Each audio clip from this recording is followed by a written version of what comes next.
Il y a dans le judaïsme, nous dit-on, 613 commandements, 365 positifs et 248 négatifs.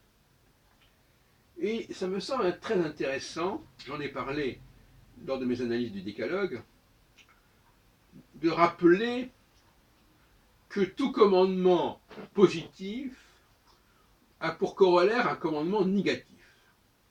On peut appeler le revers de la médaille. Tu feras ceci, mais attention, jusqu'à un certain point, mais pas cela. Et il me semble, peut-être que je me trompe, que dans le discours chrétien, cette notion de ne pas dissocier le commandement positif du commandement négatif n'existe pas. Le commandement négatif, d'ailleurs, qui pourrait éventuellement nous apparaître comme un processus manichéen. C'est-à-dire qu'il y a un commandement, le même commandement a une face obscure en quelque sorte. Je veux dire, pour en parler d'une expression un peu liée à Star Wars. Une face diabolique. Comme on dit, le diable est dans les détails. Donc effectivement, le judaïsme nous met en garde en disant, voilà, effectivement, je vous donne un commandement, mais attention, il y a des restrictions. Il ne faut pas aller trop loin dans ce commandement positif.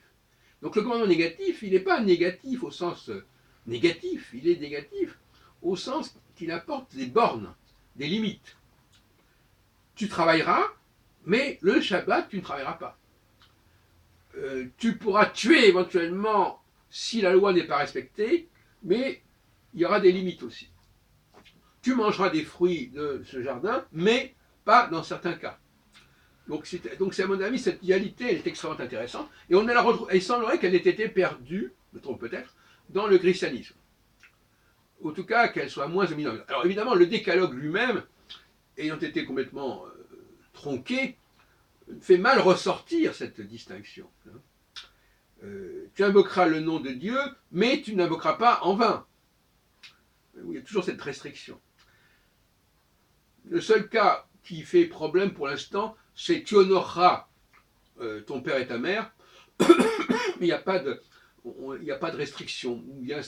Enfin, on ne sait pas très bien où ça sort. Le problème, c'est de reconstituer le décalogue. Alors, parfois c'est facile, parfois c'est pas évident. Il faut le faire à partir des 613 commandements et pas uniquement des 10 commandements du décalogue qui ne sont qu'un élément, tout petit élément de l'iceberg. Bon, mais on s'aperçoit de toute façon que cette déléguée, elle est constante. Ça.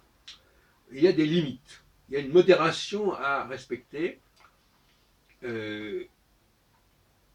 On peut faire certaines choses sous certaines conditions, à certaines conditions. Et ça, c'est l'esprit du judaïsme, et c'est important de le rappeler, et d'interroger les chrétiens en leur demandant est-ce que vous avez compris cet esprit du judaïsme, et est-ce qu'il est manifeste dans les évangiles? Je n'en suis pas du tout certain.